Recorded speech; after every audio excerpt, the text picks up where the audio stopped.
started when my dad would take me fishing. I just kind of always enjoyed it. It's kind of fun being able to outsmart the fish. It shouldn't be that hard because they have to eat anyway, and you're trying to give them food. It should be pretty easy, but it's not.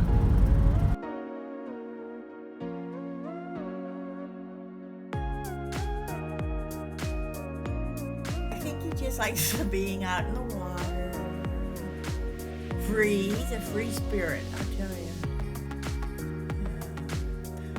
He likes to catch the fish and clean them, and we eat them.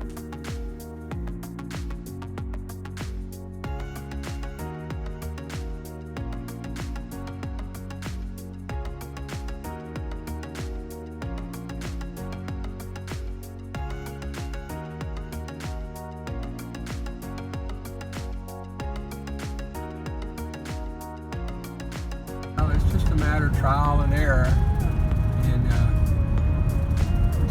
a lot of times you fish with other people, see how they do it. You know, there's a lot of TV shows now that show how to catch, and sometimes I read about it, but primarily it's just trial and error. And perseverance and doing a lot of it. Fortunately, I can go fishing about every week, and there's sort of like patterns. The fish have a certain pattern, and once you get on a pattern, it's good. Like in the wintertime, when I'm fishing in the wintertime up in the saltwater creeks, it's real fun because that pattern, it'll stick for 4 or 5 months. But like the fish we're going offshore today, the spotted sea trout, sometimes you find them, sometimes you don't. We're going to go shark fishing, and I've got a place out on the reef that's usually, if the tide's agreeable and the winds are agreeable, you can usually catch shark and maybe sand trout. And then there's another area we might fish in the mangroves, and we catch redfish there and occasional snook.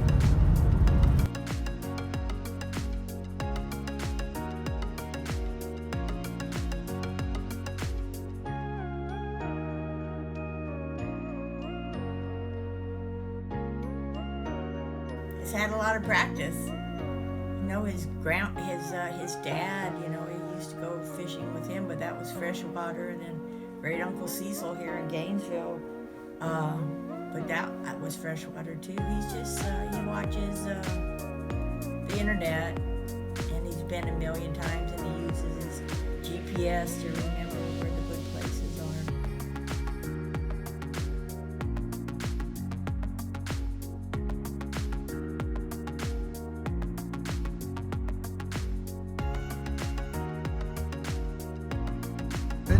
It does take a lot of time. Where I fish is about 45 miles, sometimes 60 miles, so it takes about an hour to get there, an hour back. So you invested 2 hours before you even get to fish. And then I never fish less than maybe 4 hours unless weather or something happens. So I usually fish 6 hours, 8 hours. And then on the way back, I soak down the boat at the car wash. And when I get home, I have to unload, wash the boat, and then if I have fish, then I have to clean fish, and that usually takes a couple of hours outside, and then I individually bag the fish in baggies and I ice it down. So, there's a lot of extra time besides just it's about as much time on the water as there is doing things to get ready. Like it takes about 30-40 minutes the night before to get ready. So, and then there's always occasional maintenance, greasing reels, taking apart, going to the store, buying new stuff. So it's kind of time consuming.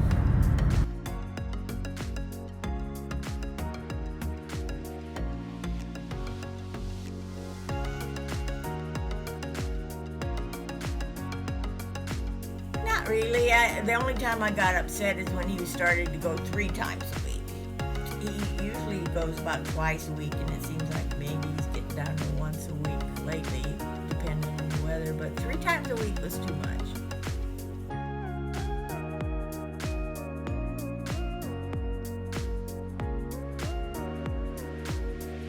Sometimes, a couple of times I've had bears go out on the trailer, and some roadside repairs required. Boating, sometimes I've run out of gas a few times. This particular boat here, I was going up a creek and I thought I knew, and I ended up getting out of the center line a little bit, and I hit some rocks and actually broke the lower part of the motor off. I had to use my trolling motor to troll about 6 miles back to the dock. I had a previous boat one time that had hydraulic tilt on it, and I tilted my engine up to get out of some oysters, and it wouldn't go back down. And I tried, and I couldn't. And so I couldn't get my motor back in the water, and I was probably about 5 miles from the mouth of the river. And I ended up getting out of the boat and dragging the boat out to where I could be seen by another boat, but nobody was out, and I ended up spending the night in the boat. Next morning I saw a boat at a distance. I shot a flare off, and he towed me in. When I got to the dock, the deputy was there, and I went up to him and asked him if he was looking for me, and he was. My wife had called. But another time I was anchored out fishing, and all of a sudden the surf got real high and the wind picked up, and my anchor would not come loose, and I'm getting beat up pretty bad. And as I cranked the boat up, and I tried to get some slack on the line so I could get it loose. I ended up getting the anchor wrapped around the motor, and then that made it real bad because the rear end of the boat was facing the waves, and they started coming up into the boat, and the boat started sinking. So I had to get a knife and just cut the anchor rope, and then I had to, and I'm tossing. I mean, I'm really getting tossed, and then I have to almost get into water to untie the rope from around the motor so I could get it to go. And everything in the boat was floating around, and I had the bilge pump, and I was able to build it. I got in, but that was a pretty bad time. But there's been little things. One time I was taking a catfish off, and I had a little piece of this little wire with a hook on the end of it that you're supposed to flip the catfish off. The problem was he flipped and stuck into my foot, and so I reached down and snatched him out, and blood shot up about 6 inches. So I applied pressure to it, and then I had to pull the anchor up with the other hand. And but anyway, I got in. But that was pretty bad. But a lot of times there's always little problems with breaking poles, rods, losing all your line to a big fish, and but you just have to be a MacGyver and figure out how to fix things when they go bad.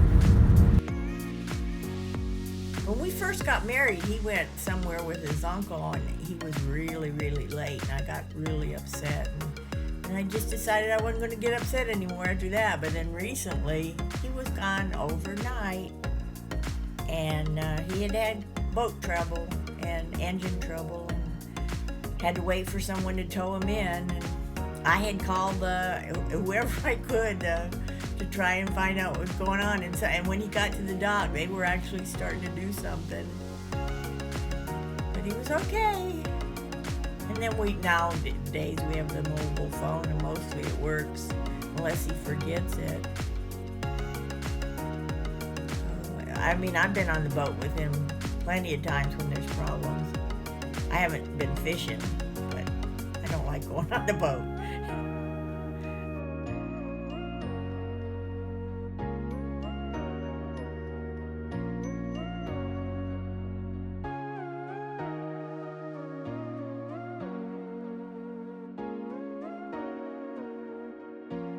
Before we were married, we fished some when she was interning in Daytona, and she's been a few times with me, but for the most part, she doesn't really like being out on the boat. But one thing about it is that I usually cook fish at least once a week, and so that makes her happy with me going fishing. If I go over twice a week, she starts getting a little bit concerned about it, but that only happens when the fish are really biting, and I can never go fishing them over. I I can't go fishing 2 days in a row anyway. It's just too much work. But Yeah.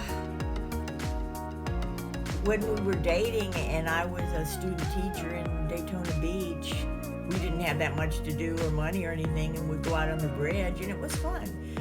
But too much stuff happens with the boat. But he has a small boat too, and I've gone fishing with him. And one time I remember going to Watermelon Pond, and he was bringing the boat in, and it's real muddy water, and there's these they're called, I forget what they're called, shiners. It was just on my line. It would really creep me out. It would seem like a snake or something. But yeah, I've been fishing with him, but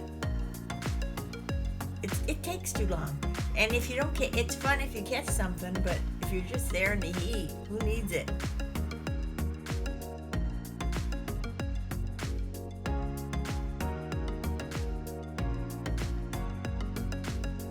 a while back, when I was in Mississippi with FEMA for a couple of years, and I was catching fish there, and I'd have more than I could eat, so I started giving them to friends. And then when I came back after a couple of years and I started fishing, I realized there was a few widows at my church that liked fish, and I started bringing them fish. And then now it's gotten to where I've got a number of ladies that like fish, and so I have to work a little bit harder working with the limits and everything that they have. I have to get enough fish, and my family we have fish almost every week, and then we have enough left over. We give it to the widows, and they seem to enjoy it, and so it's sort of become a little mini ministry.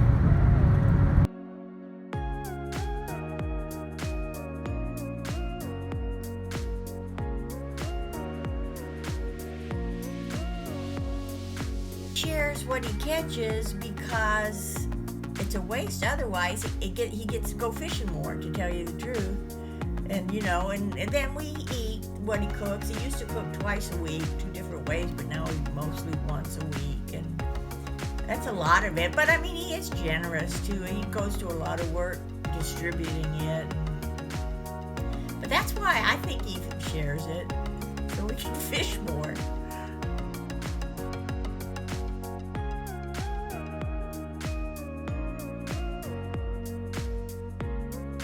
Now I've got good health and good stamina, and I like to do it, but I know that eventually I'll probably have some age problems that are going to diminish my ability to do it. So, I'll just go as hard as I can, as long as I can, and see how long that is.